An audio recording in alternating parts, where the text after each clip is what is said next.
நம்மளுடைய வாழ்க்கையில் உண்மையாலுமே தூய ஆவியானவர் செயல்படுகிறார் நம்மளோட ஆன்மாவில் அப்படின்னா அதை நம்ம எப்படி கண்டுபிடிக்கலாம் அப்படின்ற ஒரு 7 அறிகுறிகள், ஒரு 7 மாற்றங்கள் நம்மளுடைய வாழ்வில் படிப்படியாக நடக்க ஆரம்பிக்கும். அப்போது 7 படிகளில் நம்மளோட வாழ்வு கொஞ்சம் கொஞ்சமாக நம்மளுடைய ஆன்மாவை கடவுள் மாற்றுவார். நாமும் அதுக்கு நிறையா ஒத்துழைச்சு நம்ம நிறைய காரியங்கள் செய்ய வேண்டியிருக்கும்.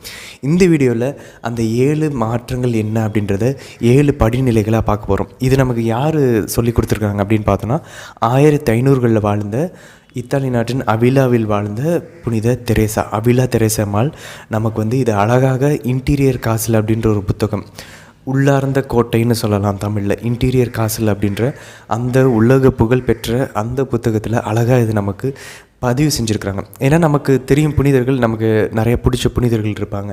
புனித பாதிரி பிரியோ, புனித ஜான் போஸ்கோ, புனித இன்னாசியார், புனித செபஸ்தியார், புனித அந்தோனியார், இப்படி நிறைய புனிதர்கள் நமக்கு பிடித்தவர்கள் இருப்பாங்க. திருச்சபை நமக்கு அவங்கள கொடுக்கறது 2 காரியங்களுக்காக. ஒன்று, அவங்களுடைய பரிந்துரை, அதை நம்ம எல்லாருமே கேட்டுக்கொண்டிருக்கிறோம். அவங்களோட ஒரு உறவு வைத்து கொண்டிருக்கிறோம், ஒரு நண்பர்களாக, அண்ணனா, அக்காவா, தங்கச்சியா, தம்பியாக நிறைய புனிதர்கள் நமக்கு இந்த கடவுளுடைய குடும்பத்தில் நமக்கு திருச்சபை ஏற்படுத்தி கொடுத்துருக்கிறது. ஒரு விஷயம் அவங்களுடைய பரிந்துரை, அவங்களோட உறவு. 2வது, அவங்களுடைய முன்மாதிரியை நம்ம கொண்டு வாழணும் அப்படின்றதுக்காக, அவங்கள பின்பற்ற வேண்டும் அவங்களுடைய வாழ்வு அப்படின்றதுக்காக. அப்படி பார்த்தோம் அப்படின்னாக்க நமக்கு கத்தோலிக்க திருச்சபை கொடுக்கின்ற எல்லா புனிதர்களுமே இந்த 7 படிநிலைகளினுடைய 7வது நிலையை அடைந்தவர்கள். அப்போது நம்ம அவங்கள போல் வாழணும் அப்படின்னா எப்படி இருக்கும் நம்மளோட வாழ்க்கை, எப்படி கொஞ்சம் கொஞ்சமாக மாறும், ஒரு புழுவிலேருந்து ஒரு பட்டாம்பூச்சி வெளியே வருவது போல் அது எப்படி நம்மளுடைய வாழ்க்கை மாறும் படிப்படியாக, ஒரு ஆன்மீக வாழ்க்கை அப்படின்றத நம்ம இந்த வீடியோவில் தெரிஞ்சுக்கொள்ள போகிறோம். அப்போது நமக்குள்ளே தூய ஆவியானவர் செயல்படுகிறாரா, அந்த 7 படிநிலைகளில் வரக்கூடிய மாற்றம் நமக்குள்ளே நடந்துச்சுன்னா உண்மையிலேயே ஆவியானவர் நமக்குள்ளே செயல்படுகிறார், நம்ம ஆன்மா மீட்கப்பட்டு கொண்டிருக்கிறது அப்படின்றத நம்ம கண்டுபிடிச்சிடலாம். சரி, இப்போ இந்த 7 படிநிலைகளினுடைய முதல் படிக்குள்ளே நம்ம நுழையிறோம் அப்படின்னாக்க முதல் நிலை, அந்த முதல் ஸ்டேஜ் எப்படி இருக்கும் நம்மளுடைய ஆன்மீக வாழ்க்கையில், நம்மளுடைய ஆன்மா எப்படி இருக்கும் அப்படின்னா, நம்ம ஒரு சில அறிகுறி, இந்த அறிகுறிகள் நம்ம கூட இருந்துச்சுன்னா நம்ம முதல் நிலைக்குள்ளே நம்ம நுழைஞ்சிட்டோன்னு அர்த்தம். ஸோ என்ன அறிகுறி அப்படின்னா, புனித அவிலா தெரேசா என்ன சொல்கிறாங்கன்னா, இந்த 7 படிநிலைக்குள்ளே முதல்ல நம்ம என்ட்ராகணும் அப்படின்னாக்க அதனுடைய வாயில், அதனுடைய கேட்டு ப்ரேயர்னு சொல்கிறாங்க. ஜெபத்தினால் மட்டும்தான் நம்ம உள்ள நுழைய முடியும். ஒருவேளை நம்ம இன்னும் ஞாயிற்றுக்கிழமை திருப்பலியை காணக்கூடிய கிறிஸ்தவர்களாக மட்டும்தான் இருக்கிறோம். அதுக்கப்புறம் நம்ம தூங்க போகிறதுக்கு முன்னாடி ஒரு பிதாசன் போட்டுட்டு தூங்குவோம், இல்லை எந்திரிச்சோன்னு ஒரு பிதாசன் போடுவோம். இவ்வளவு தான் நம்மளுடைய ஆன்மீக வாழ்க்கைனா நம்ம இன்னும் முதல் நிலைக்குள்ளேயே நுழையவில்லைன்னு அர்த்தம். ஏன்னா முதல் நிலையில் நுழையும் போது நம்மளுடைய வாய்வழி ஜெபங்களை நாம் சரியாக ஜெபிப்போம். அதாவது நம்மளுடைய வோக்கல் ப்ரேயர்ஸ். ஏன்னா அது உதாரணத்திற்கு நம்ம ப்ரேயருக்கு நேரத்தை ஒதுக்க ஆரம்பிப்போம். இந்த முதல் நிலையில் பேசிக்காக ஆண்டவரோட ஒரு நட்புறவில் இருப்போம், அவரோட நெருக்கமாக இருக்க மாட்டோம், அவரோட ஒரு நட்புறவில் இருப்போம் அப்படின்னு சொல்கிறாங்க. அப்போ நம்ம என்ன பண்ணுவோம் அப்படின்னாக்க, இந்த முதல் நிலையில் இருக்கிறவர்களே ஆல்ரெடி இந்த வாய்வழி ஜெபங்களை ஏதோ உதடுனால் மட்டும் ஜெபிக்காமல் இதயத்திலிருந்து ஜெபிப்பாங்களாம். இனி அது மூளையில், வாயில் மட்டும் இல்லை, மனசோடு அதை இணைச்சி, நம்ம இப்போ உதாரணத்துக்கு ஜெபமாலை ஜெபிக்கிறோம் அப்படின்னாக்க ஜெபமாலையில் இருக்கிற ஒவ்வொரு ஜெபத்தையும் அர்த்தம் புரிஞ்சு யார் கூட பேசுகிறோன்றதை உணர்ந்து பேசுவார்கள். இதுதான் ஃபஸ்ட்டு ஸ்டேஜ்ன்றவாங்க. நம்ம அப்படி செய்யாமல் கடமைக்கு இன்னும் நம்ம ஜெபமாலை ஜெபிச்சிட்டு வந்தால் இன்னுமே நம்ம முதல் நிலையிலேயே நுழையலை அப்படின்னு சொல்லி நம்ம பரிசோதித்து நம்ம ஆராய்ந்து பார்த்துக்கொள்ளலாம். அப்போது ஃபஸ்ட்டு ஸ்டேஜில் இருக்கவங்களே வாய்வழி ஜெபங்களை மனசுலேருந்து அர்த்தம் புரிஞ்சு மனதார ஜெபிப்பார்கள். அவங்களுடைய விருப்பத்தை நகர்த்துவார்கள், அவங்களோட வில்லை மூவ் பண்ணி ஆண்டவருடைய ஜெபிக்க, அவரோட பேசுகிறதை போல் ஜெபிப்பார்கள். அதை விட்டுட்டு நம்ம ஏனதாரம் ஜெபிச்சோன்னா நம்ம இதுக்குள்ளே போகலன்னு சொல்லி அர்த்தம் ஃபஸ்ட்டு ஸ்டேஜுக்குள்ளே. ஸோ முதல் விஷயம் நம்ம என்ன பண்ணுவோம் அப்படின்னாக்கா, எல்லா ஜெபங்களையும், வாய்வழி ஜெபங்களை ஏதோ ஒரு கடமைக்கேன்று ஜெபிக்காமல் உண்மையிலே மனதார ஜெபிக்க ஆரம்பிக்கிறோம், ஜெபித்து கொண்டிருக்கிறோம் அப்படின்னாக்க நம்ம முதல் நிலையில் இருக்கும். 2வது அறிகுறி, இது தூய ஆவியானவர் நமக்குள்ளே செயல்படுகிறார் என்றால் 2வது அறிகுறி என்ன அப்படின்னாக்க, ஜெபத்தை அதிகரிப்போம், அதை நாம் தவிர்க்க மாட்டோம். உதாரணத்துக்கு ப்ரேயர் டைம் அப்படின்னு பார்த்தோம் அப்படின்னாக்க நம்ம ஒரு 10ல் ஒரு பங்கு எடுத்துக்கொள்வோமே. 24 மணி நேரத்தில் 10ல் ஒரு பங்கு அப்படின்னு நம்ம எடுத்தோன்னா 2 மணி நேரம் 40 நிமிடம். ஸோ நம்மளுடைய ஜெபத்தின் நேரத்தை நம்ம அதிகரித்திருப்போம். குறைஞ்சது 2 மணி நேரம் 40 நிமிஷமாவது நம்ம ஜெபித்து கொண்டிருப்போம் குறைஞ்சது. அதிகபட்சம் புனித லோயலா இன்னாசியாரெல்லாம் 7 மணி நேரம் ஜெபிப்பாராம். எல்லா புனிதர்களும் புனித அன்னை தெரேசாவை நம்ம பார்த்தோம் அப்படின்னா காலையில் 2 மணி நேரம், மதியானம் அவங்களுடைய ஆன்ம பரிசோதனைக்கு ஒரு 1/2 மணி நேரம், 3/4 மணி நேரம், கிட்டத்தட்ட அவங்க 3 மணி நேரம் குறையாமல் அவங்க ஜெபிப்பாங்க. அவ்வளவு அவங்களுடைய பணி நெருக்கடி இருந்தபோது கூட புனித அன்னை தெரசா 3 மணி நேரத்துக்கு குறையாமல் அவங்க ஜெபித்தார்கள். அப்படி நம்ம பார்த்தோம் அப்படின்னாக்க தினமும் திருப்பலியை அவங்க கண்டிருக்கிறாங்க. அப்போது புனிதர்கள் எல்லாருமே அவங்களுடைய ஜெபத்தின் நேரத்தை அதிகரிப்பார்கள். ஜெபத்தை மிஸ் பண்ண மாட்டாங்க. கன்சிஸ்டண்ட்டாக அவங்களுடைய ஜெப வாழ்வு ஒரே ஒத்ததாக இருக்கும். அதில் எந்த ஒரு ஏற்றத்தாழ்வு இல்லாமல் கன்சிஸ்டண்ட்டாக நம்ம முடிஞ்சளவு ப்ரேயர் டைமையும் அந்த குவாலிட்டியும் நன்றாக இருக்கும். இதுதான் முதல் நிலையில் நம்ம பார்க்கக்கூடிய 2வது அறிகுறி. அதே போல் நம்ம தினமும் திருப்பலிக்கு போகணும்னு ஆசைப்படுவோம். முடிஞ்சளவு அடிக்கடி திருப்பலிக்கு போகணும்னு சொல்லி நம்ம முயற்சிப்போம். அப்போது திருப்பலிக்கு நம்ம போகும்போது அங்கே ஏதோ ஒரு சடங்காச்சாரமாக வாயிலேருந்து பதில் சொல்லாமல் ஒவ்வொரு பதிலையும் அர்த்தத்தோட மனதிலிருந்து நம்மளுடைய இதயத்தையும் மனதையும் சிந்தையும் ஆண்டவரை நோக்கி மேலே எழுப்பி நம்ம ஒவ்வொரு வார்த்தையும் ஒவ்வொரு பதிலுரையும் நம்ம கூறுவோம். அப்போது இதிலேருந்து நமக்கு என்ன தெரியுதுன்னா, ஒரு உறவில் நம்ம இருக்க முயற்சி கொண்டு இருப்போம். அந்த உறவினுடைய ஒரு துவக்க நிலை தான் இந்த முதல் ஸ்டேஜ். இந்த இடத்துல ரொம்ப முக்கியமாக நம்ம பார்க்கக்கூடிய விஷயம் என்னென்னா, தூய ஆவியானவருடைய தேவ பயம், ஃபியர் ஆஃப் காட் அப்படின்ற அந்த கொடை இந்த முதல் படியில் நமக்கு செயல்பட ஆரம்பிக்கும். அப்படின்னா நம்ம என்ன சொல்கிறது, பேசிக்காக ஐயோ இது நம்ம இந்த பெரிய தலையான பாவங்கள் அதெல்லாம் நம்ம அந்த சைடே நம்ம போகாமல் ஐயோ இது ஆண்டவரை நம்ம காயப்படுத்தோம் அப்படின்ற அந்த ஒரு உணர்வு இருக்கும். அப்போது ஃபியர் ஆஃப் காட் இருக்கும்போது இன்னொரு பக்கம் ஆண்டவர் இது காயப்படுத்துன்றது இல்லாமல் ஆண்டவர் என்ன தண்டிச்சிடுவாரோ அப்படின்ற அந்த ஒரு குறைவான பேசிக் லெவல்லையாவது நம்ம சாமான பாவங்களை எதிர்த்து போராடி கொண்டிருப்போம். நம்ம சாவான பாவத்தை செய்யக்கூடாது அப்படின்ற அந்த ஒரு உணர்வு நமக்கு இருக்கும். அதை எதிர்த்து நம்ம போராடுறதுக்கு முடிஞ்சளவு நம்ம முயற்சி செஞ்சிட்ருப்போம். இந்த நிலையில் கடவுள்கிட்டேருந்து உதவி வரும், ஆனால் அப்பப்போ வந்து போகும்.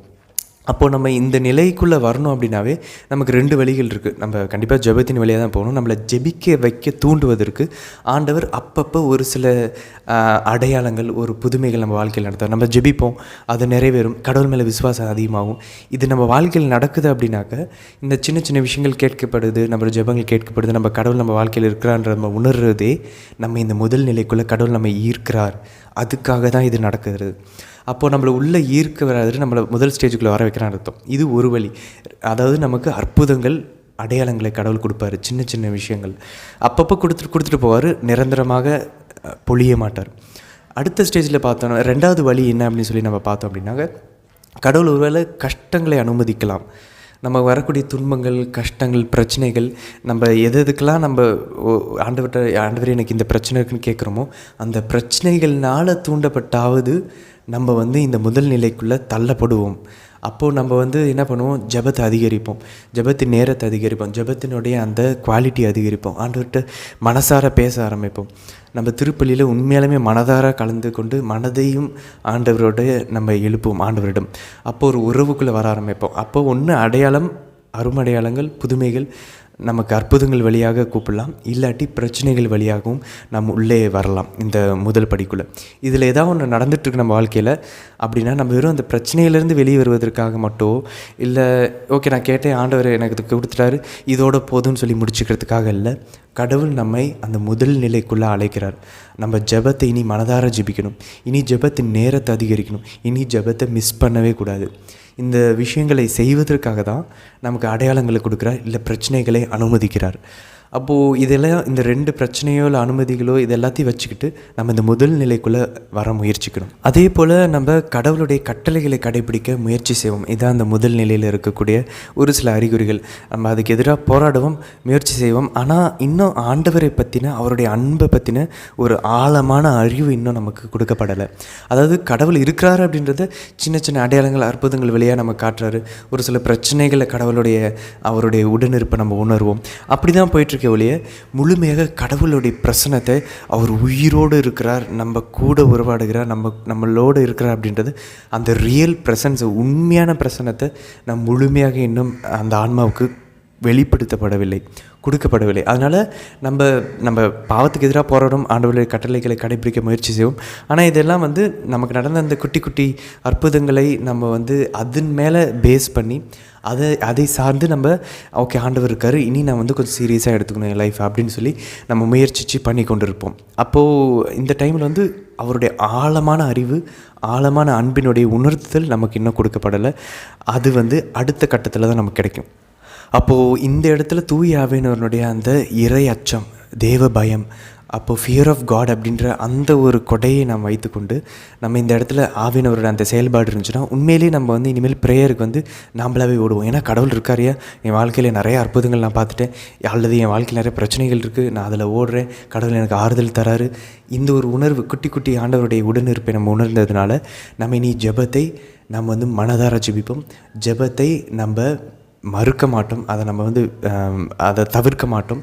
அதே போல் நம்ம கட்டளைகளை கடைப்பிடிக்க, பாவம் செய்யக்கூடாது அப்படின்ற அந்த ஒரு உணர்வு நமக்குள்ளே அதிகமாக ஆரம்பிக்கும். அப்படின்னா தூய ஆவியானவர் நமக்குள்ளே செயல்படுகிறார், நம்ம முதல் நிலைக்குள்ளே நுழைஞ்சிருக்கிறோம் அப்படின்றத நம்ம கண்டுபிடிச்சிக்கலாம். இரண்டாவது நிலைக்கு நம்ம போகும்போது என்ன அப்படின்னு நடக்குன்னா, இதை நம்ம கன்சிஸ்டண்ட்டாக பண்ணணும், இதை நம்ம விடாமல் செய்யணும். இது மேபி 1 மாதத்தில் நடக்கலாம், இல்லை இது வந்து 8 மாதத்தில் நடக்கலாம், இல்லை ஒரு 10 மாதங்களில் நடக்கலாம், இல்லை 1 வருஷம் ஆகலாம், இல்லை 8 வருஷம் ஆகலாம். இந்த முதல் நிலையில் நான் வந்து ஆண்டவருக்காக நேரத்தை கொடுப்பேன், நான் ஜெபிப்பேன், நான் திருப்பலிக்கு தினமும் போவேன், நான் வந்து தினமும் 4 ஜெபமாலைகள் ஜெபிக்க ஆரம்பிப்பேன், அதை மனதார ஜெபிப்பேன், என்னுடைய வோக்கல் பார்ட்டை வாய்வழி ஜெபங்களை நான் கரெக்டாக ஜெபிப்பேன், ஆண்டவரிடம் பேச முயற்சிப்பேன், என்னுடைய இதயத்தையும் சேர்ந்து நான் ஜெபிப்பேன், வெறும் வாயால் மட்டும் ஜெபிக்க மாட்டேன், நான் கட்டளைகளை கடைபிடிப்பேன், என்னால் முடிஞ்ச அளவு சாவான பாவத்தை நான் தவிர்க்க முயற்சி செஞ்சு இதில் நம்ம பர்சிவியர் பண்ணும்போது இந்த ஒரு நிலையில் முதல் நிலையில் அது எவ்வளோ நாட்கள் எவ்வளோ வருஷங்கள் எடுக்கும்னு நம்ம சொல்ல முடியாது. நம்ம இதிலே நிலைச்சு நின்று நம்ம முடிஞ்சளவு போராடி கொண்டிருக்கும் போது கடவுள் நம்மளை உற்சாகப்படுத்துறதுக்கு அப்பப்போ அங்கங்கே ஒரு சில அடையாளங்கள் அற்புதங்கள் நம்ம வாழ்க்கையில் போட்டுக்கிட்டே இருப்பார். அதை பிடிச்சிக்கிட்டு நம்ம முயற்சி செஞ்சுக்கிட்டே இருக்கணும். ஜெபத்தில் வளர்ந்து கொண்டே இருக்கும்போது இரண்டாவது நிலை துவங்க ஆரம்பிக்கும். ஒருவேளை நம்ம ஃபஸ்ட்டு ஸ்டேஜில் இருக்கும்போதே எல்லாருமே என்ன சொல்கிறாங்கன்னா, புனிதர்கள், இந்த நிலைகள் வந்து ஒன்றுக்கு ஒன்று மேலே ஓவர்லேப் ஆகும், ஒன்றுக்கு மேலே ஒன்று கூட நடக்க ஆரம்பிக்கும். உதாரணத்துக்கு முதல் நிலையில் நம்ம இருக்கும்போதே இரண்டாவது நிலையும் ஸ்டார்ட் ஆகும். அப்போ செகண்ட் ஸ்டேஜில் என்ன நடக்கும், ஏதாவது ஒரு பவர்ஃபுல்லான ஒரு என்கவுண்டர் நடக்கும். ஆண்டவரை ஏதாவது ஒரு விஷயத்தில் ரொம்ப பவர்ஃபுல்லாக சந்திப்போம், அவருடைய என்கவுண்டர் நடக்கும். அப்போ நம்ம வந்து ஒரு பார்ன் அகெயின் எக்ஸ்பீரியன்ஸ், மறுபடியும் பிறந்த ஒரு அனுபவம் நமக்கு கிடைக்கும். நம்மளுடைய ஒரு புது சுபாவம் அப்போ தான் வளர ஆரம்பிக்கும். நம்ம புதுசாக மாறுவதை நம்மால் பார்க்க முடியும். அப்போ அதுக்கு முன்னாடி தான் ஸ்டேஜ் தான் அதுவே நம்ம இன்னும் நுழையலை அப்படின்னா இந்த மறுபடியும் பிறந்த ஒரு அனுபவம் நமக்கு வரவே வராது. நியூ செல்ஃப் எமர்ஜ் ஆக ஆரம்பிக்கும், ஒரு புதிய மனிதன் உருவாக ஆரம்பிப்பாக நம்ம பார்க்கலாம். போன நிலையில் ஆண்டவர் எங்கேயோ இருக்கிறாரு, நமக்கு நம்மளுடைய ஜெபத்தை கேட்குறாரு, நமக்கு நிறைய விஷயங்களை செய்கிறாரு, நம்ம கூட இருக்கிறான்றதை உணர்வோம். ஆனால் இந்த ஸ்டேஜில் ஏதோ 1 அல்லது 2 ஒரு பவர்ஃபுல்லான ஒரு என்கவுண்டர் கிடைக்கும். அது எப்படி அப்படின்னு பார்த்தோன்னா, உயிரோடு இருக்கக்கூடிய ஆண்டவர் நம்மை சந்தித்த ஒரு ஃபீல் இருக்கும். இனி நம்ம இந்த நடந்த விஷயங்கள், சூழ்நிலைகள், இந்த மாற்றங்களை அடிப்படையாக கொண்டு நம்ம ஜெபிக்க வரமாட்டோம். அவரையே சந்தித்து அவர் உயிரோடு இருக்கக்கூடிய அந்த ஒரு அனுபவத்தை சார்ந்து அதை பேஸ் பண்ணி நம்ம ஒரு டோட்டலாக இவ்வளோ சீரியஸான்னு சொல்லி மொத்தமாக நம்மளுடைய ஸ்பிரிச்சுவல் லைஃபையே நம்ம வந்து சீரியஸாக எடுத்துக்க ஆரம்பிப்போம். அப்போது நம்மளுடைய முழு உள்ளம், நம்மளுடைய ஆற்றல், நம்மளுடைய நேரம், நம்மளுடைய திறமை எல்லாவற்றையுமே கடவுள் பக்கம் திருப்ப ஆரம்பிப்போம். மொத்தத்தையும் கடவுள் பக்கம் திருப்ப ஆரம்பிப்போம். இதுதான் இரண்டாவது படியில் நம்ம பார்க்கக்கூடிய அறிகுறிகள். அதாவது we will go all in. முன்ன வந்து பார்ப்போம், உலகத்துக்குள்ளே போவோம், வருவோம், ரெண்டையும் பேலன்ஸ் பண்ண ட்ரை பண்ணுவோம் முதல் ஸ்டேஜில். ரெண்டாவது ஸ்டேஜில் ஃபுல்லாக இறங்கிடுவோம் கடவுள் தான் சொல்லி. இதுதான் ரெண்டாவது படிநிலை. இன்னும் நமக்கு தெளிவாக புரியணும் அப்படின்னா, ஏதோ ஒரு மயக்கத்தில் அப்படியே எல்லாத்தையும் செஞ்சுட்டு இருந்தோம், ஜெபிச்சுட்டு இருந்தோம். நம்ம ஒரு திடீர்னு ஒரு விழிப்புக்கு வந்த ஒரு அவேக்கனிங் எக்ஸ்பீரியன்ஸ் அப்படின்னு சொல்கிறாங்க. ஒரு விழிப்புக்கு வந்த மாதிரி எல்லாத்தையும் நம்மளோட முழு இன்டலெக்ட், நம்மளுடைய புத்தி, நம்மளுடைய வில், நம்மளுடைய விருப்பம் எல்லாத்தையும் முழு பலத்தோடு நகர்த்தி ஆண்டவரை தேடுவதற்கு, அவரோட உறவை வளர்த்துக்கணும். இதுக்கு முன்னாடி பாவத்தை தவிர்க்கணும், ஆண்டவர் இருக்கார், ஆண்டவருக்கு பயந்து இப்படி போயிட்டு இருந்த நம்ம ஆண்டவரை நான் இன்னும் அதிகரிக்கணும், ஆண்டவர் உண்மையிலே இருக்கிறார் அப்படின்னு சொல்லி நம்ம அந்த ஒரு லிவிங் எக்ஸ்பீரியன்ஸ், லிவிங் என்கவுண்டர், ஆண்டவர் உயிரோடு இருக்கக்கூடிய ஆண்டவரை சந்தித்த அந்த ஒரு அனுபவத்தில் நம்ம மொத்தத்தையும் நம்ம ஆண்டவருக்கு கொடுக்க முயற்சிப்போம்.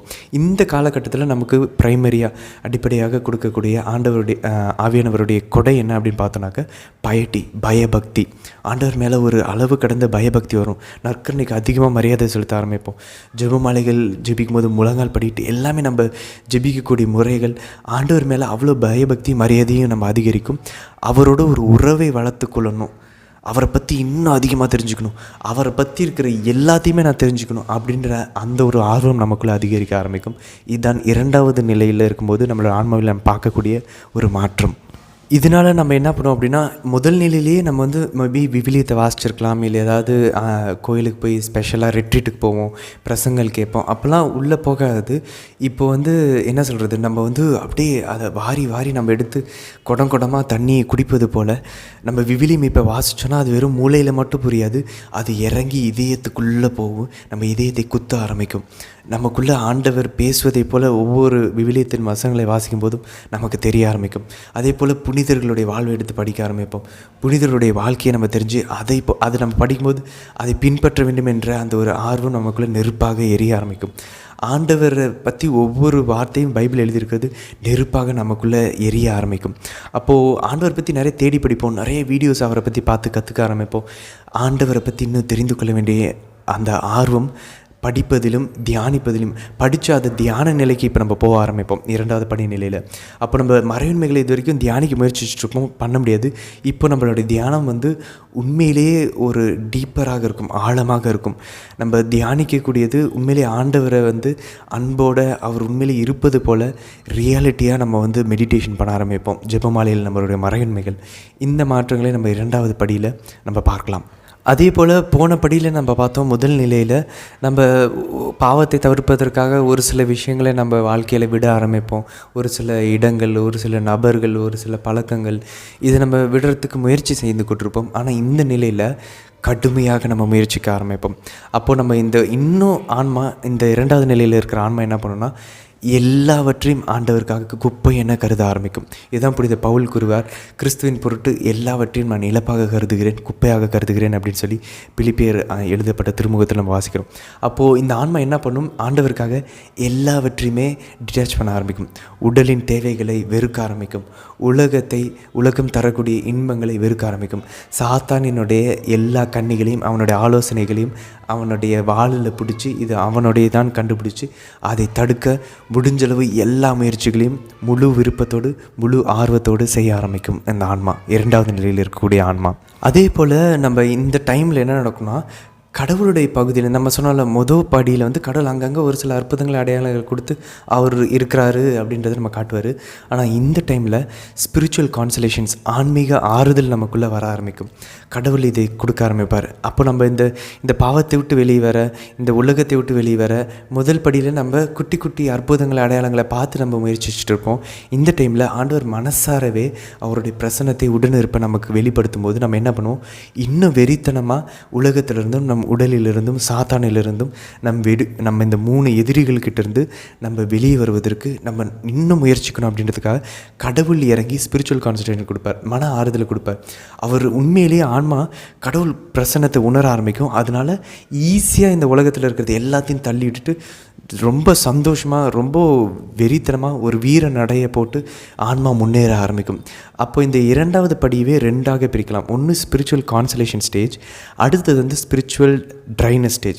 ஸோ இந்த ஸ்பிரிச்சுவல் கான்சலேஷன் ஸ்டேஜ் வந்து என்னென்னு சொல்லலாம், ஒரு ஹனிமூன் பீரியடு போல். அப்போ தான் ஒரு புதுசாக ஆண்டவரை நம்ம தெரிஞ்சுக்கிற மாதிரி இருக்கும், ஆண்டவரை நம்ம வந்து அவரோட உடன் இருக்கிற மாதிரி இருக்கும், அவரோட இருக்க உறவு அவ்வளோ இனிமையாக இருக்கும். கடவுள் அந்த இனிமையை கொடுப்பார், அந்த ஆறுதலை கொடுப்பார். அதனால் நம்ம உலகம், உடல், சாத்தான் எல்லாத்தையும் எட்டி உதச்சிட்டு சந்தோஷமாக கடவுள் பின்னாடி நம்ம பின்பற்றி கொண்டு போய் கொண்டிருப்போம். அப்போ இந்த 2வது நிலையினுடைய முதல் பகுதியில் இப்படி நம்ம போயிட்டுருப்போம். இந்த 2வது படியினுடைய 2வது ஸ்டேஜினுடைய ஒரு 2வது பகுதி அப்படின்னு பார்த்தோன்னா இந்த ட்ரைனஸ். ஸோ இதுக்கு முன்னாடி ஆன்மா வந்து ஆண்டவர் எல்லா ஸ்பிரிச்சுவல் கான்சன்ட்ரேஷன் கொடுத்தார், இனிமையை கொடுத்தார், அவர் பிரசன்னத்தை கொடுத்தார். அதனால் நம்ம என்ன பண்ணுவோம், அதேமாதிரி நம்ம சுற்றி இருக்கிற சூழ்நிலைகளையும் சூப்பராக வச்சுருப்பார், பர்ஃபெக்டாக வச்சுருப்பார். அதனால் ஆன்மா என்ன பண்ணும், முட்டி மோதி ரொம்ப ஃபாஸ்ட்டாக ஆர்வமாக வரும். ஏன்னா அது இங்கே உலகத்திலிருந்தும் உடலிலிருந்தும் சாத்தானையும் அது விளக்கும்போது அதுக்கு ஈக்குவலாக கடவுள் கொடுத்துட்ருப்பார். கடவுள் அந்த இனிமையும் வெற்றியையும் அரவணைப்பையும் கொடுத்து கொண்டிருப்பார். இந்த டைமில் நம்ம போயிட்டுருக்கும்போது ரொம்ப ஈஸியாக இருக்கும், நம்ம போயிடலாம். ஆனால் அடுத்த ஸ்டேஜ் கடவுள் இதை வித்ட்ரா பண்ணுவார். ஏன்னா நம்ம கடவுள் பின்னாடி அவர் கொடுக்கக்கூடிய அந்த கான்சலேஷன், அந்த ஆறுதல், அந்த இனிமை, அந்த வெற்றி, உலக பிரகாரமான வெற்றியாக இருக்கலாம், ஆன்மாவில் இருக்கக்கூடிய அந்த அனுபவங்களாக இருக்கலாம், இதுக்காக நம்ம அவரை பின்பற்றிட்டு இருப்போம். இங்கே கிடைக்கல, அங்கே ஆண்டவர் கொடுத்தாரு, அதுக்காக அவரை பின்பற்றி கொண்டு இருப்போம் நமக்கே தெரியாமல். அதை ஆண்டவர் வித்ட்ரா பண்ணும்போது, அதை அவர் எடுத்துக்கொள்ளும்போது ஒரு ட்ரைனஸ் வரும், ஒரு வறண்ட நிலை வரும். கடவுள் இருக்கிறாரா அப்படின்ற ஒரு ஃபீல் வரும். நம்மளுடைய சூழ்நிலைகள் மேபி வறண்ட சூழ்நிலையாக மாறலாம். நம்மளுடைய உலக பிரகாரமான விஷயங்கள் கூட சில சமயம் கை கொடுக்காமல் நம்ம ஏதாவது ஒரு கஷ்டமான சூழ்நிலைகளை நம்ம சந்திக்க வேண்டியிருக்கும். கடவுள் இவ்வளோ நாள் நம்ம கூட இருந்தவர், ஹனிமூன் பீரியடில் போல் இருந்த போல் நம்ம கூட இருந்த கடவுள் இப்போ யாருமே இல்லை அப்படின்ற ஒரு தனிமையை நம்ம உணர ஆரம்பிக்கலாம். அப்போது நம்ம உடனே என்ன நடக்க ஆரம்பிக்கணும்னா, நம்ம ஒரு புதிய மனிதன் நமக்குள்ளே உருவாக ஆரம்பித்தான் இல்லையா, அந்த புதிய மனிதன் திரும்பவும் பழைய மனுஷனால் பின் இழுக்கப்படுவான். ஸோ அந்த ஓல்டு செல்ஃப், பழைய இயல்பு திரும்பவும் தலை தூங்க ஆரம்பிக்கும். ஏன்னா நமக்கு எதுவுமே கிடைக்கல அப்படின்றப்ப அந்த பழைய வாழ்க்கைக்கு போயிடலாமா. இதுதான் நம்ம எகிப்து மக்கள் அந்த பார்வோன்கிட்ட இருந்தப்போ, அந்த அடிமைத்தனத்தில் இருந்தப்போ கூட எங்களுக்கு நல்ல இறைச்சி கிடச்சிச்சு, இப்போ நாங்கள் வனாந்தரத்தில் வந்து கஷ்டப்படுறோமே அப்படின்னு சொல்லி இஸ்ரேல் மக்கள் வந்து முணுமுணுப்பாங்க. அதே போல் நமக்கு ஒரு நிலைமை வர ஆரம்பிக்கும். புனித அவிலா தெரேசாம்மாள் இந்த ஒரு நிலையை அவங்க என்னென்னு சொல்கிறாங்கன்னா, அவங்களோட இன்டீரியர் காசில் இது ஒரு வார், இதுதான் உண்மையான போர், உண்மையாலுமே முழங்கால் யுத்தம் அப்படின்னு சொல்லி சொல்கிறாங்க. இந்த இடத்துல தான் ஆன்மா விட்டுறவே கூடாது. நிறைய பேர் இதை தொட்டுட்டு திரும்ப பின்னாடி நம்ம விழுந்துடுறோம். நம்ம உண்மையிலே நல்லா யோசித்து பார்த்தோன்னா நமக்கு தெரியும், நிறைய நேரங்களில் நம்ம இந்த நிலையை அடைஞ்சிருப்போம். திடீர்னு ஏதாவது ஒரு பிரச்சனை வந்திருக்கும், ஏதாவது ஒரு கஷ்டம் வந்திருக்கும், உடனடியாக எல்லா ஜெப வாழ்க்கையும் விட்டுட்டு எல்லாத்தையும் நம்ம ஒரு வேண்டா விருப்போடு நம்ம செஞ்சுருப்போம். ஆக்சுவலாக நம்ம திரும்பவும் முதல் நிலைக்கு போயிடுவோம், இல்லை அதை விட இன்னும் மோசமாக நம்ம போயிருந்துருக்கலாம். அப்படின்னா நமக்கு தெரிய வரணும், கடவுள் அந்த ஆன்மாவை அது உண்மையிலே மெச்சூர் ஆகணும், அது முதிர்ச்சி அடையணும், அதனுடைய ஆன்மீகத்தில் முதிர்ச்சி அடையணுன்றதுக்காக தான் அவர் அந்த ஆறுதலை எடுத்து விடுகிறார். எந்த ஒரு சுய நலத்திற்காகவும் சுய அன்பின் நோக்கத்திற்காலும் செல்ஃப் லவ், செல்ஃபிஷ்னஸ், அதனுடைய சுய விருப்பம் எல்லாத்தையும் உடைக்கணும் அப்படின்னா ஆண்டவர் அந்த ஆறுதலையும் இனிமையும் எடுத்து விடுவார். அப்போவும் நம்ம இதை நம்ம தெரிந்து கொண்ட பிறகு நம்ம திரும்பவும் ஜெபத்தை ஒழுங்காக மனதார ஜெபிக்க ஆரம்பித்து முதல் நிலையிலிருந்து இரண்டாவது நிலைக்கு நம்ம வரும்போது ஆண்டவர் இந்த ட்ரைனஸை, இந்த வறண்ட நிலையை நம்ம கொடுக்குறாரு என்றால் நம்ம இதை எதிர்த்து போராட வேண்டும். அதனால தான் இப்போ அவிலா தெரேசா இது ஒரு யுத்தம் அப்படின்றாங்க.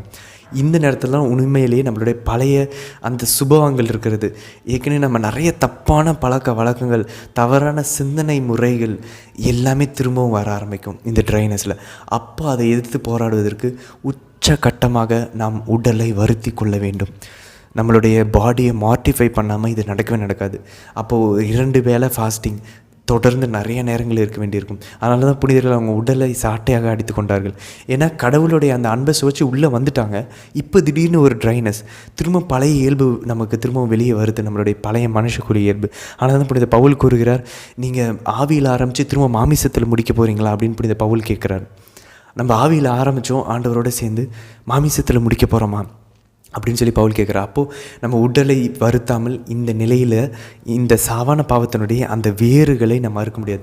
ஸோ இந்த இரண்டாவது நிலையில் நம்ம இது வரைக்கும் மேலோட்டமாக கட் பண்ணிகிட்டு இருந்தோம் சாவான பாவத்தை முதல் நிலையில். இரண்டாவது நிலையில் அதனுடைய வேரை ஆண்டவர் நம்மை முகமுகமாக பார்க்க வைத்து அந்த வேரை எடுப்பதற்கு ஆண்டவரும் நமக்கு உதவி செய்கிறார். நாமும் சேர்ந்து அதை வேரோடு எடுக்க நம் உடலை வருத்த வேண்டும். உண்மையிலே நம்ம யோசிச்சோன்னா இந்த நிலையில் இருக்கும்போது தான் நம்மளுடைய பாவத்தினுடைய அந்த வேரின் ஆழத்தை நம்மளால் உண்மையிலே பார்க்க முடியும். திரும்பவும் அந்த பழைய பாவங்கள் நமக்கு ரொம்ப கவர்ச்சியாக தெரிய ஆரம்பிக்கும். ஐயோ, இதெல்லாம் விட்டுட்டு நம்ம வந்துட்டோம், ஒரு மறு ரூபமாக நம்ம ஆரம்பிச்சிட்டோம், நம்ம மாறிட்டோம் அப்படின்னு சொல்லி நம்ம நினச்சிட்டு இருந்தோம். ஆனால் இப்போ திரும்பவும் எல்லாமே திரும்ப நம்மளை பிடிச்சி பின்னுக்கு இழுக்கக்கூடிய அந்த ஒரு நிலையில் திரும்ப எல்லாம் கவர்ச்சியாக இருக்கும். திரும்பி நம்ம விட்டுட்டு போயிடலாமா பழைய வாழ்க்கைக்கு அப்படின்ற எண்ணங்கள் எல்லாம் வரும். ஆனால் இந்த இடத்துல தான் நிறைய பேர் விட்டுட்டு பின் வாங்கிடுறாங்க. ஆனால் நம்ம இதை தெரிந்து கொண்ட பிறகு இனிமேல் நம்ம எதிர்த்து போராடணும். முடிஞ்சளவு உடலை வருத்தி கொள்ளும்போது நம்மளோட ஜெபத்தினுடைய அந்த முடியலனாலும் பிடிக்கலனாலும் வறண்ட நிலையில் இருந்தாலும் தொடர்ந்து ஜெபத்தில் நிலைச்சு நெஞ்சு பெர்சிவியர் பண்ணி நம்ம உடலை வருத்துவதிலும் பெர்சிவியர் பண்ணும்போது 3வது நிலைக்கு நம்ம கடந்து போவோம். அப்போ 3வது நிலையில் நம்ம எப்படி இருப்போம், இதை கஷ்டப்பட்டு உடச்சி இந்த பாவத்தினுடைய வேறுகளிலிருந்து வெளியே வர என்ன வேணாலும் நம்ம பண்ணுறதுக்கு தயாராக இருந்து இறங்கி அதை செய்து விட்டோம் என்றால் 3வது நிலைக்குள்ளே வந்து விடுவோம்.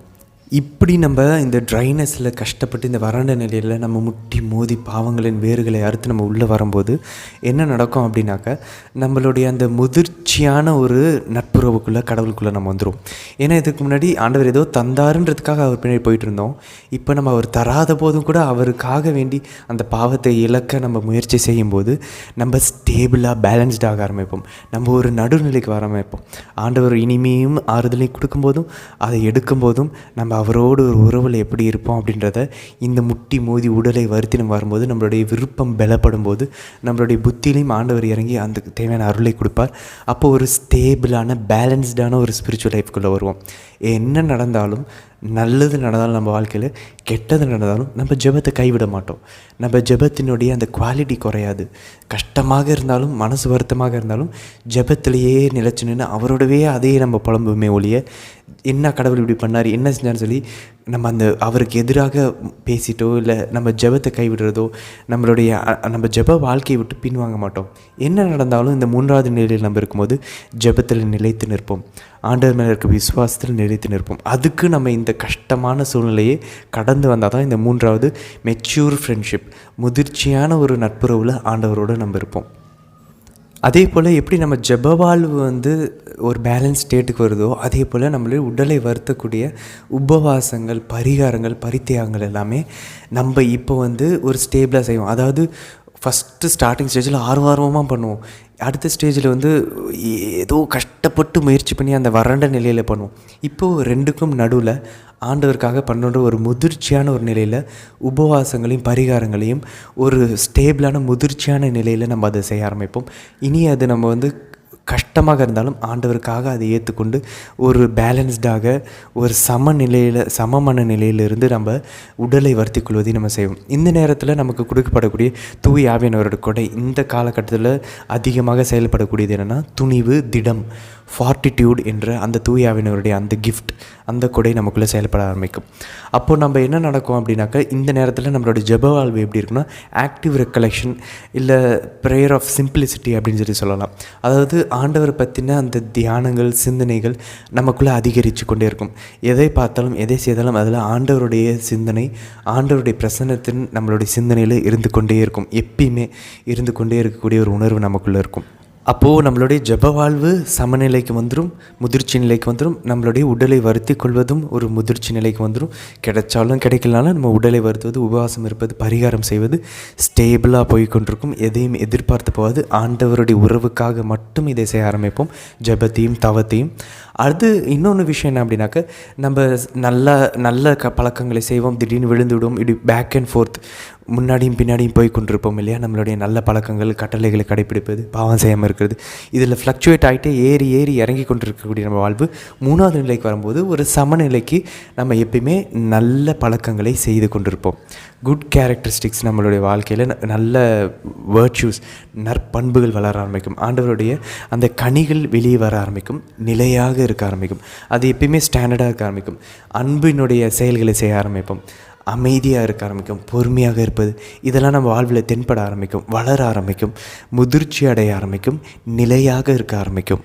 இந்த நிலையில் நம்ம ஆண்டவர்கிட்ட நம்ம வாங்குவோன்றதுக்காக போக மாட்டோம், ஆண்டவரையே வாங்குவதற்காக போவோம். அப்போ அவருடைய ஹார்ட்டில், அவருடைய இதயத்துக்குள்ளே நம்ம இணையணும் அப்படின்றதுக்காக நம்ம எல்லா விஷயங்களையும் செய்ய ஆரம்பிப்போம். நம்மளுடைய ஜெபம், நம்மளுடைய தவம், நம்மளுடைய நற்செயல்கள், நற்பண்புகள் எல்லாத்தையுமே ஆண்டவரையே பெறுவதற்காக, ஆண்டவரோடவே இருப்பதற்காக நம்ம வளர ஆரம்பிப்போம். இந்த நேரத்தில் தான் நம்மளுடைய இறையிலத்தில் இருந்துச்சுன்னா நம்ம தெரிய ஆரம்பிக்கும், அல்லது நம்ம திருமண வாழ்வுக்கு அழைக்கப்படுகிறோமா அப்படின்றத இந்த நிலையில் தான் நம்ம தெளிவாக இருந்து நம்ம முடிவு செய்ய முடியும். ஏன்னா இப்போ ஒரு பேலன்ஸ்டான ஒரு ஸ்டேஜுக்கு நம்ம வந்திருக்கிறோம். அதே போல் இந்த நேரத்தில் நம்மளுடைய பாவங்கள் எல்லாம் கிட்டத்தட்ட எல்லாமே அழிந்துவிடும். நம்மளுடைய சாவான பாவங்கள் எதுவுமே இனி நம்ம செயலில், நம்மளுடைய கண்கள்லையோ, நம்மளோட வார்த்தைகள்லையோ, நம்மளோட உடலின் உறுப்புகள்லையோ நம்ம எதுவுமே செய்ய மாட்டோம். இந்த நிலையில் பாவங்கள் வெறும் சிந்தனையில் மட்டும்தான் இருக்கும், தாட்டில் மட்டும்தான் இருக்கும். மற்றவங்களால் நம்மக்கிட்ட எந்த ஒரு பாவத்தையும் பார்க்க முடியாது.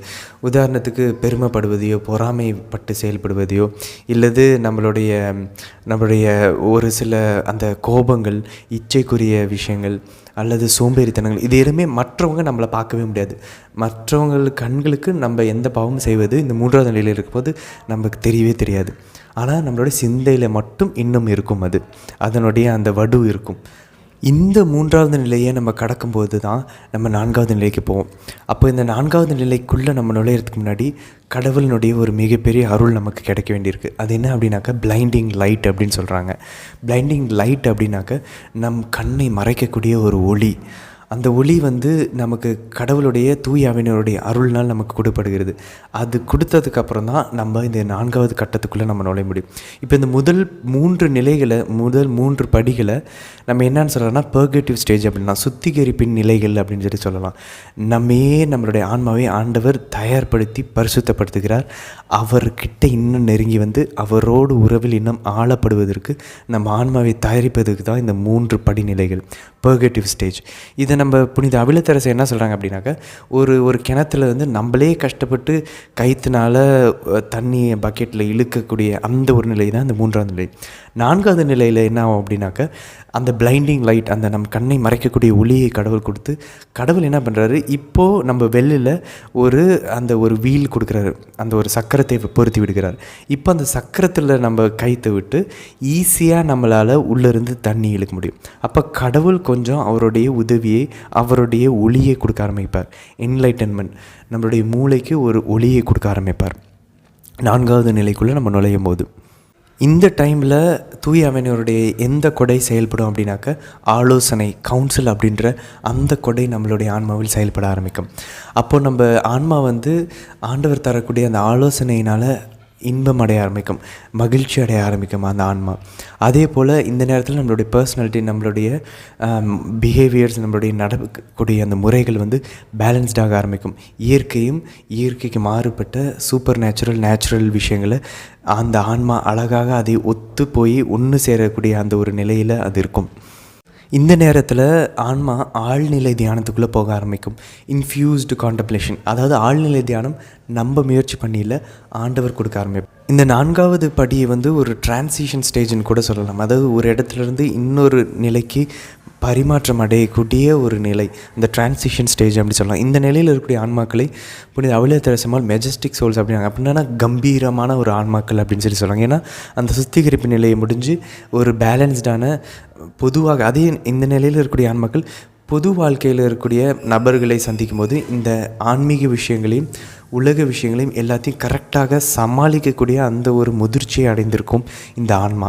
ஸோ இது வந்து ஒரு பேலன்ஸ்டு ஸ்டேஜ், மெஜஸ்டிக்கான சோல்ஸ் அப்படின்னு சொல்லி, கம்பீரமான ஆன்மாக்கள் அப்படின்னு சொல்லி புனித அவிலத்தரசம்மாள் இந்த 4வது படிநிலையில் இருக்கக்கூடிய ஆன்மாக்களை கூறுகிறார்கள். இதை தாண்டி தான் நம்ம 5வது படிக்குள்ளே போகும்போது இது வந்து ஒரு ஆண்டவரோட ஒரு சிம்பிள் யூனியன் ப்ரேயர், ஆண்டவரோட ஒன்றிணையக்கூடிய ஜெபங்கள் ஆரம்பிக்கும். இந்த நிலையில் நம்ம செய்யக்கூடிய முயற்சிகள் பெரிதாக இருக்காது. ஆண்டவர் இறங்கி நமக்குள் செயலாற்றக்கூடிய அந்த பகுதி தான் இந்த இடத்துல அதிகரிக்க ஆரம்பிக்கும். இனி வந்து ஆண்டவர் செய்வது தான் 6வது படியிலையும் சரி 7வது படியிலையும் அதிகரிக்க ஆரம்பிக்கும்.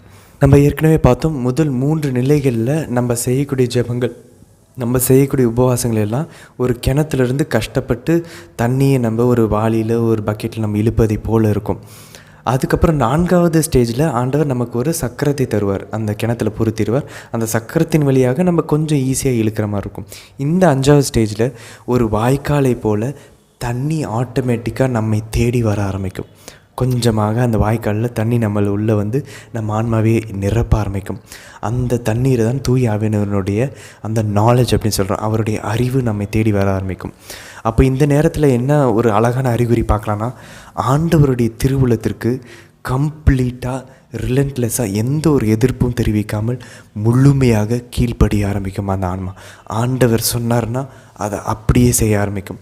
இதுதான் அந்த கம்ப்ளீட் ஒபீடியன்ஸ், ரிலக்டன்ட் ஒபீடியன்ஸ். எந்த ஒரு எதிர்ப்பும் ஒரு கஷ்டமும் இல்லாமல் ஆண்டவருடைய திருவுளத்திற்கு அப்படியே அது கீழ்ப்படிய ஆரம்பிக்கும். இந்த நிலையில் ஆண்டவர் எதை கேட்டாலும், எவ்வளோ கஷ்டமான விஷயங்களாக கேட்டாலும் ஆண்டவருக்காக செய்ய ஆரம்பிப்போம்.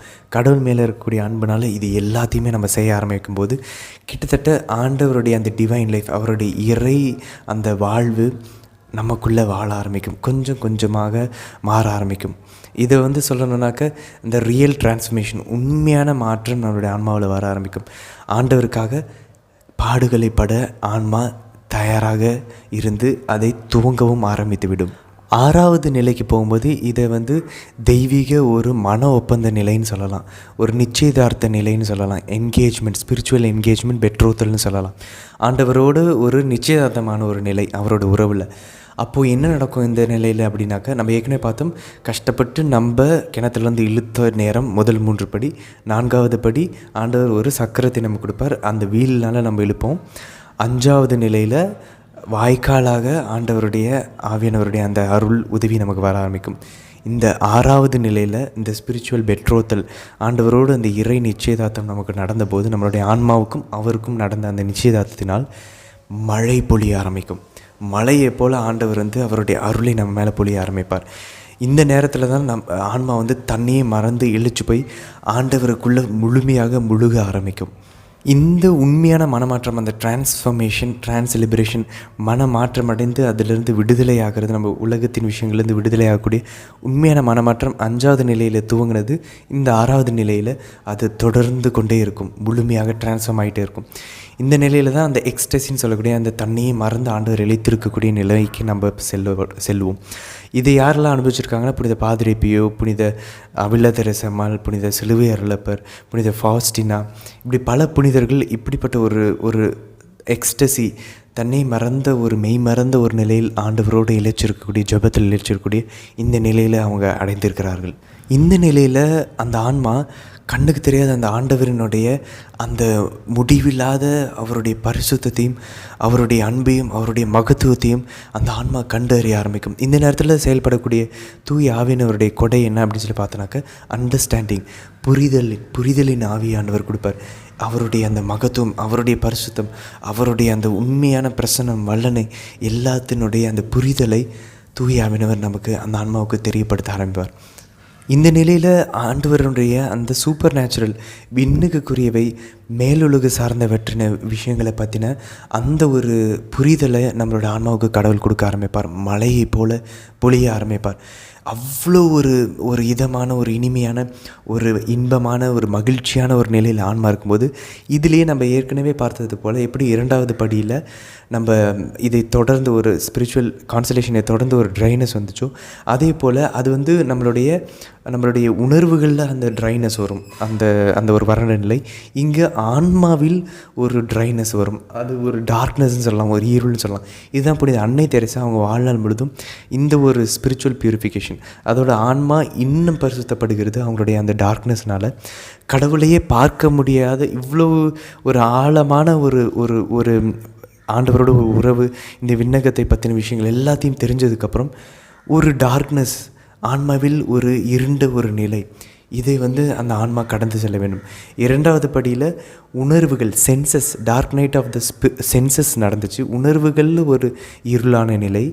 இந்த 6வது நிலையில் ஆன்மாவில் ஒரு இருண்ட ஒரு நிலையில் நம்ம இந்த 6வது நிலையில் அந்த ஆன்மா தள்ளப்படும்.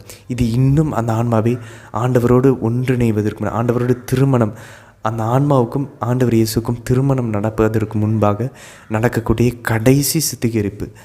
ஆன்மா இருளில் அது தள்ளப்படும்.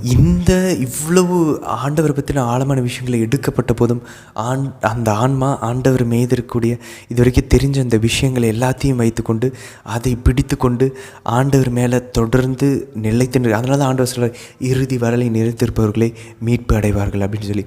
அப்போ நம்ம கடைசியாக இந்த 6வது நிலையினுடைய இந்த கடைசி, இந்த பரிசுத்தப்படுத்தக்கூடிய, சுத்திகரிக்கக்கூடிய இந்த நிலையிலையும் அந்த ஆன்மா நிலைத்து நின்று விட்டது என்றால் 7வது நிலைக்குள்ள அது வரும். 7வது நிலை தான் ஆண்டவரோடு நடக்கக்கூடிய அந்த ஆன்மாவுக்கும் ஆண்டவருக்கும் நடக்கக்கூடிய அந்த தெய்வீக திருமணம், அந்த ஸ்பிரிச்சுவல் மேரேஜ் நடக்க ஆரம்பிக்கும். நம்ம ஒரு புனிதர்னு சொல்லும்போது கத்தோலிக்க திருச்சபையில் இருக்கக்கூடிய ஒவ்வொரு புனிதரும் இந்த 7வது நிலையை நிலைத்து நின்று எல்லா கஷ்டங்களையும் தாண்டி 7வது நிலைக்கு அடைந்தவர்களே தான் புனிதர்கள் என்று சொல்கிறோம். இந்த உலக வாழ்க்கையிலே வாழும்போதே 7வது நிலையை அடைந்தவர்கள் தான் புனிதர்கள். அப்போ ஒவ்வொரு முறை நம்ம புனிதர்கள்னு சொல்லும்போது இந்த நிலையை அடைஞ்சவங்க தான் புனிதர்கள், ஆண்டவரோடு அந்தளவுக்கு ஒன்றி போய் அடைந்தவர்கள் தான் புனிதர்கள் என்று நாமும் அறிந்து கொள்ள வேண்டும். இந்த நிலையில் ரொம்ப முக்கியமான ஆவியானவர் கொடை என்ன செயல்படும் அப்படின்னு சொல்லி பார்த்தோன்னாக்கா, ஞானம், கடவுளுடைய ஞானம் செயல்பட ஆரம்பிக்கும். எப்படி 4வது நிலையில் அந்த கண்ணை மறைக்கக்கூடிய ஒரு ஒளி ஆண்டவருடைய வார்த்தை என்னும் ஒளி உள்ளே வந்ததோ, அதே போல் இந்த நிலையில் கடவுளுடைய அந்த ஞானம் நமக்குள்ளே வர ஆரம்பிக்கும். அதாவது இன்டலெக்சுவல் விஷன் அப்படின்வாங்க. புத்தியில் அறிவு சார்ந்த ஒரு காட்சியை நாம் பார்க்க ஆரம்பிப்போம், கடவுளினுடைய அந்த காட்சி. ஆனால் இந்த காட்சி விண்ணகத்தில் ஆண்டவரை பார்ப்பது போல் இருக்காது. அதனால தான் புனித பவுல் கூறுவார், நம்ம இப்போ வந்து கண்ணாடியில் பார்க்குறத போல் பார்க்குறோம், அப்போது நம்ம இறந்து உயிர் தெழுந்ததுக்கப்புறம் விண்ணகத்துக்கு போனதுக்கப்புறம் நேரில் எப்படி பார்க்குறோமோ அப்படி பார்ப்போம் அப்படின்னு சொல்கிறார். அப்போது அந்த காட்சி ஆண்டவரை இருப்பதை போல் பார்க்கக்கூடியது வந்து நம்ம இறந்ததுக்கப்புறம் உயிர் தெழுந்ததுக்கப்புறம் தான் அதை நம்ம பார்க்க முடியும். ஆனால் இப்போவே அதை வந்து கண்ணாடியில் பார்ப்பதை போல் நம்ம ஆண்டவரை மறைமுகமாக ஓரளவு நம்ம அவருடைய பார்க்கலாம். அந்த காட்சி நமக்கு கிடைக்கும். தூய்மையான உள்ளத்தோர் கடவுளை காண்பர் அப்படின்ற அந்த வார்த்தை இங்கே நம்ம நிறைவேறுவதை நம்ம பார்க்கலாம். அப்போ உண்மையான கண்ணில் ஆண்டவரை நம்ம பார்க்க மாட்டோம், பட் மனக்கண்களில் பார்ப்போம். இந்த நிலையில் எந்த ஒரு சுய அன்பு இருக்காது, செல்ஃப் லவ் இருக்காது, டிஸார்டர்டு அஃபெக்ஷன்ஸ் இருக்காது, ஒழுங்கீனமற்ற பற்றுதல் உடலின் அந்த உணர்வுகள் மேலேயோ எமோஷன்ஸ் மேலேயோ அல்லது உலகத்தின் விஷயங்கள் மேலேயோ எதுலேயுமே ஒரு ஒழுங்கீனமற்ற அந்த டிஸார்டர்டு அஃபெக்ஷன்ஸ் எதுவுமே இருக்காது. செல்ஃப் லவ் இருக்காது, சுய விருப்பம் இருக்காது. ஏன்னா ஏற்கனவே நம்ம பார்த்துட்டோம், 5வது நிலையிலே ஆண்டவருக்கு முழுமையாக கீழ்ப்படியும் அந்த ஆன்மா. சுய விருப்பம் இறந்து போயிருக்கிறோம். முழுமையாக ஆண்டவருடைய விருப்பம் நம்மளுடைய விருப்பமாக இருக்கும். ஆண்டவருடைய அந்த ஒரு வாழ்வு, அவருடைய இதய துடிப்பு நம்மளுடைய இதய துடிப்பாக இருக்கும். இந்த நிலையில் ஆன்மா முழுமையாக மனம் மாற்றமடைந்து அது மறுரூபமாக மாறியிருக்கும். ஸ்பிரிச்சுவல் டிரான்ஸ்ஃபர்மேஷன் கம்ப்ளீட் ஆகிடுச்சு. முழுமையாக இனி அந்த ஆன்மாவில் வாழ்வது நான் அல்ல, கிறிஸ்துவே எனக்குள் வாழ்கிறார்னு புனித பவுல் 5 கலாத்தியர் 5வது அதிகாரம் 20வது வசனத்தில் கூறுவது போல, புனித பேதுரு கூறுவது போல, நீங்கள் கிறிஸ்து இயேசுவின் இறை தன்மையில் பங்காளர்களாக ஆக வேண்டும் அப்படின்னு சொல்லி புனித பேதுரு கூறுவது போல, நம்மளுடைய ஆன்மா ஆண்டவர் இயேசுனுடைய மூவர் இறைவனுடைய அந்த தெய்வீகத்தில் பங்காளர்களாக ஆகும். மூவர் இறைவன் நமக்குள் வாசம் செய்ய ஆரம்பிப்பார். இனி அந்த டிரான்ஸ்ஃபர்மேஷன் முழுமையாக மெட்டாமார்ஃபோசிஸ் அப்படின்றாங்க. அந்த ஆன்மாவையும் கடந்து அது இறை தன்மையை அடைந்திருக்கும். இறைவனாக மாறாது, இறை தன்மையில் பங்காளர்களாக இருக்கும். அந்த நேரத்தில் தான் நம்ம இதை தான் சொல்கிறோம், இந்த நேரத்தில் அது அதனுடைய மனுஷத்தன்மையும் இழந்து விடாது. இவ்வளோ உச்சத்தை அடைந்த போதும் அது சாதாரண மனித வாழ்வில் இருக்கக்கூடிய செயல்களை அது செய்து கொண்டு நடைமுறை வாழ்க்கையில் அது பங்கெடுத்து கொண்டு தான் இருக்கும். அதே நேரத்தில் அது முழுமையாக கிறிஸ்துவாக மாறி இருக்கும். அதனால தான் பாருங்களேன், நிறைய சோஷியல் ஒர்க்கர்ஸ் இருந்தாலும் இப்படி இந்த அன்னை தெரசாவை போல் யாருமே இல்லை. அன்னை தெரசாவை நேரில் சந்தித்தவங்க சொல்கிறாங்க, யூடியூப்பில் நிறைய சாட்சிகள் இருக்குது, நம்ம பார்க்கலாம். அன்னை தெரசா பார்க்கும்போது அவங்க நம்மளுடைய ஆன்மாவின் ஆழத்தை பார்ப்பார்களாம். ஏன்னா பார்க்குறது அன்னை தெரசா இல்லை, அவங்களுடைய உடல், கைகள், கண்கள் வழியாக ஆண்டவர் இயேசு பார்க்குறார், தெய்வ மாதா பார்க்குறாங்க. அதனால தான் நம்ம பார்ப்போம், நிறைய நேரங்களில் புனிதர்கள் வந்து அதிசயங்கள் அற்புதங்கள் செய்கிறாங்க. ஏன்னா செய்கிறது அவங்க இல்லை, அவங்களுக்குள்ளே வாசம் செய்யக்கூடிய மூவர் இறைவன். ஏன்னா அவங்க அந்தளவுக்கு முழுமையாக டிரான்ஸ்ஃபார்ம் ஆகிட்டாங்க. ஒரு மாற்றம், அவங்களுடைய ஆன்மா மாற்றமடைந்து விட்டது. அந்த ஆன்மா இறைத்தன்மையில் பங்காளர்களாக இருக்கிறது. அப்போ பாருங்கள், நம்ம இவ்வளோ நாள் நம்மளை வந்து ஏதோ ஒரு பண பிரச்சனை, குழந்தை பாக்கியம் இல்லை, வேலை கிடைக்கல, நோய், உடல் நோய், இப்படி உறவுகளில் பிரச்சனை, சண்டை, இப்படி புண்ணாக்குக்கு பின்னாடி, உலகத்தின் விஷயங்களுக்கு பின்னாடி நம்மை சாத்தான் அலைய வைத்து கொண்டிருக்கிறார்கள். நமக்கு யாருமே இதை சொல்லியும் தரல. ஞானஸ்தானம் பெற்ற ஒவ்வொரு கிறிஸ்தவர்களும் இந்த 7வது நிலையை அடைவதற்கு தான் ஆண்டவர் அழைக்கிறார். அவரோடு ஒன்றாக இணைவதற்கு தான் அவர் அழைக்கிறார். புதிய ஒரு இதயத்தை தருவதற்கு தான் ஆண்டவர் அழைக்கிறார். ஆனால் இதை நம்ம யாருக்குமே சொல்லித்தரவே இல்லை. இதுக்கு எல்லாத்துக்குமே ஸ்டார்டிங் ஸ்டேஜ் நம்மளுடைய ஜெப வாழ்க்கையை அதிகரிக்கணும். ஜெபத்தை மனதார அதோட குவாலிட்டியை அதிகரிக்கணும். உடல் வருத்தல்களை ஆரம்பிக்கணும். உலகத்திலிருந்தும் உடலின் தேவைகளிலிருந்தும் சாத்தானின் ஆலோசனைகளையும் வெறுத்துவிட்டு நம்ம வர முயற்சிக்கும் போது, யாக்கோபு எழுதிய திருமுகத்தில் அவர் கூறுவது போல், நம்ம அவரிடம் நெருங்கும்போது ஆண்டவர் நம்மிடம் நெருங்க ஆரம்பிப்பார். நம்ம அச்சத்தோடும் நடுக்கத்தோடும் நம்மளுடைய மீட்புக்காக உழைக்கும்போது ஆண்டவர் துவங்கி வைத்த அந்த அருளின் செயலை அவரே முடித்து வைப்பார். துவங்குவதற்கும் ஆண்டவருடைய அருளும் அற்புதங்களும் அடையாளங்களும் இல்லது பிரச்சனைகளோ ஏதோ நமக்கு தேவைப்படுகிறது. முடிப்பதற்கும் ஆண்டவர் தான் தேவைப்படுகிறார். நடுவில் நம்ம ஒத்துழைக்க வேண்டும். இந்த உலகத்தில் எந்த மதமும், எந்த சமயமும், எந்த கலாச்சாரமும் சொல்லிக் கொடுக்காத, வெளிப்படுத்தப்படாத ஒரு உச்சத்தை நம்முடைய கிறிஸ்தவத்தில், அதுவும் கத்தோலிக்க கிறிஸ்தவத்தில் நம்ம பார்க்குறோம். புனிதர்களுடைய வாழ்க்கையில் பார்க்குறோம், புனிதர்களில் பார்க்குறோம். அதே போல் தான் நம்மையும் வாழ அழைக்கிறது. அதாவது மற்ற மதத்தில் சொல்லுவாங்க, நம்ம கடவுளை நினைக்கிறோம், நம்ம தியானிக்கிறோம், யோகா செய்கிறோம், என்னென்னமோ பண்ணுறாங்க. ஆனால் அவர்களுடைய மனுஷத்தன்மை இழந்து விடுகிறார்கள். ஆனால் நம்மளுடைய கிறிஸ்தவத்தில் மட்டும்தான் ஆண்டவருடைய முழுமையாக ஒன்றாக இணைகிறோம். அதே நேரத்தில் நம்ம அந்த மனுஷ தன்மை இழுக்காமல் fully alive, fully completely human பீயிங்காக இருக்கும். முழு மனிதனாக நம்ம மாறும்போது இறைத்தன்மையில் பங்காளர்களாக இருக்கும். இப்படி தான் ஆண்டவர் இயேசு இந்த உலகத்தில் வாழ்ந்தபோது முழுமையாக மனிதனாகவும் முழுமையாக இறைத்தன்மையாக, அவர் இறைவனாக இருந்தார், நம்ம அவருடைய இறைத்தன்மையில் பங்காளர்களாக இருக்கிறோம். ஆனால் முழு மனிதனாக நாம் வாழ்வோம். அப்போது நம்ம இனி மனிதர்களிடம் அன்பு, அமைதி, பொறுமை, கனிவு, நன்னயம், விசுவாசம், தாழ்ச்சி, இச்சையடக்கம், தாராள உள்ளம், நீதி, தன்னடக்கம், இது எல்லாத்தையுமே நம்ம எதுவும் மனுஷ தன்மையிலேருந்து பண்ணாமல் இறைத்தன்மையிலேருந்து ஊற்றெடுத்து அது மனித தன்மையில் வெளிப்படக்கூடிய ஒரு கனிகளாக அது நமக்கு தென்பட ஆரம்பிக்கும்.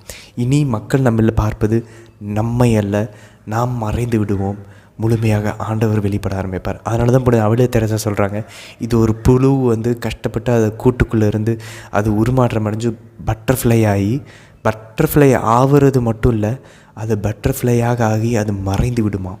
ஆண்டவர் மட்டுமே அங்கே தெரிவார் அப்படின்னு சொல்லி புனித அவிலா தெரசாம்மாள் கூறுகிறார்கள். இந்த உச்சத்தில் இருக்கும்போது தூய ஆவியானவருடைய அருங்கொடைகள் செயல்பட ஆரம்பிக்கிறது. இறைவாக்கு உரைக்க ஆரம்பிக்கிறோம். அந்நிய பாஷைகள் பேசுவது, நோய்களை குணமாக்குவது எல்லாமே நடைபெற ஆரம்பிக்கும். ஆனால் நம்ம இதுக்குள்ளே இந்த நிலையை அடையணும் அப்படின்னா, இந்த முதல் படிநிலைக்குள்ளே வரணும் அப்படின்னாவே அதுக்கு தேவைப்படுகிற ஒரே ஒரு விஷயம், கடவுளுக்காக நேரத்தை ஒதுக்குவோமா. ஒரு நாளைக்கு குறைஞ்சது 2.5 மணி நேரம், அதிகபட்சம் 7 மணி நேரம், அது நமக்கு பத்தலைன்னா எவ்வளோ நேரம் வேணாலும் நம்ம இணைக்கலாம். அவருக்காக நேரத்தை கொடுப்போமா. நம்மளுடைய வாழ்க்கையில் நிறைய பிரச்சனைகள் இருக்குது. நம்ம ஒரு கணவனாக இருந்து, மனைவியாக இருந்து, ஒரு பிள்ளையாக இருந்து, ஒரு அம்மா அப்பாவாக இருந்து இந்த 7வது நிலையை அடைய முடியும். செய்ய வேண்டியதெல்லாம் அவருக்கு இந்த வேலைகள், உலக வேலைகளுக்கு மத்தியிலும் நேரத்தை ஒதுக்கி ஒரு நாளைக்கு 4 ஜெபமாலைகள், தினமும் திருப்பலி, தினமும் விவிலியம் வாசிப்போமா, தினமும் புனிதருடைய வாழ்க்கை வரலாறு வாசிப்போமா, இறை பிரசனத்தில் நற்கரணை சிற்றாலயத்துக்கு சென்று அவருடைய பிரசனத்தை நம்ம அவரோட உண்மையான மனசுலேருந்து ஜெபிக்க ஆரம்பிப்போமா. ப்ரேயரினுடைய குவாலிட்டியும் குவான்டிட்டியும் இன்க்ரீஸ் பண்ண ஆரம்பிப்போமா. உடலை வருத்தி கொள்ள தயாராக இருக்கிறோமா. உபவாசம், பரிகாரமும் செஞ்ச பாவத்துக்கு இனி செய்யாமல் இருப்பதற்கு தேவையான அருளை வேண்டி உடலை வருத்த தயாராக இருக்கிறோமா. நம்மளுடைய அம்யூஸ்மெண்ட்ஸ், அந்த சந்தோஷமான நம்மளுடைய பொழுதுபோக்குகளை, ஜோக்கு பார்க்குறது, டிவி பார்க்குறது, காமெடி பார்க்குறது, சினிமா பாட்டுகள், சினிமா படங்கள் எல்லாத்தையும் விடுறதுக்கு தயாராக இருக்கிறோமா. ஏதோ உயிர் வாழ்வதற்கு தேவையான அந்த வேலைகளை செய்து கொண்டு, அதுக்கு தேவையான அந்த படிப்புகளை படித்து கொண்டு நம்ம இருந்துவிட்டு மீதி நேரங்கள் நம்மளுடைய ஆற்றல், நம்மளுடைய ஆர்வம், நம்மளுடைய உணர்வுகள், உணர்ச்சிகள், திறமைகள் எல்லாத்தையும் கடவுள் பக்கம் முழு மனதோட நம்மளுடைய இன்டலெக்டையும், நம்மளுடைய வில்லையும், நம்மளுடைய புத்தியும், நம்மளுடைய விருப்பத்தையும் திருப்ப நம்ம தயாராக இருக்கிறோமா. இது எல்லாத்தையுமே நம்ம செய்ய தயாராக இருந்தோன்னா நம்ம முதல் படிக்குள்ளே வந்துவிட்டோம் என்ற அர்த்தம். அதற்கு மேலே நம்ம ஆண்டவர் நம்மளை வழி நடத்த ஆரம்பிப்பார். நம்ம சாக்ரிஃபைஸ் பண்ண தயாராக இருக்கோமா, சஃபர் பண்ண தயாராக இருக்கோமா, துன்புறுவதற்கும் தியாகம் செய்வதற்கும் நம் தயாராக இருந்தோம் என்றால் அது நேரமாக இருக்கலாம், உடலின் இன்பங்களாக இருக்கலாம். அதை நம்ம தயாராக தியாகம் செய்வதற்கும் துன்புறுவதற்கும் தயாராக இருந்து ஜெபத்தில் சீரியஸாக, ஜெபமாலையில், திருப்பலியில், பைபிள் வாசிப்பதில், புனிதர்களுடைய புத்தகங்களை வாசிப்பதில் நம்ம தயாராக இருந்து அதை நம்ம முனைப்போட முழு மனதோடு நம்ம செய்ய ஆரம்பிக்கும் போது உண்மையில் இந்த 7வது நிலையை நாமும் அடையலாம். இதுக்காக தான் நம் ஞானஸ்தானம் பெற்றோம். இதுக்காக தான் கிறிஸ்தவ விசுவாசம் நமக்கு கொடுக்கப்பட்டது. குழந்தையாக இருக்கும்போதோ அல்லது பெரிதாகியோ இந்த 7வது நிலையை அடைய தியாகம் செய்வதற்கும் துன்புறுவதற்கும் நம் மனதை தயாரிப்போம். முதல் நிலைக்குள் வருவதற்கு நம்மையே நம்ம கடவுளுக்கு அர்ப்பணித்து அதுக்காக ஜெபமாலைகளையும் திருப்பலிகளையும் நம்ம எல்லா ரிட்ரீட் தியானங்களை அட்டன் பண்ணுவதிலும் நம்ம முயற்சிப்போம். புனிதர்களைப் போல 7வது நிலையில் ஆண்டவரோடு நம் ஆன்மாவை முழுமையாக ஒன்றிணைக்க முயற்சிப்போம். ஆமேன்.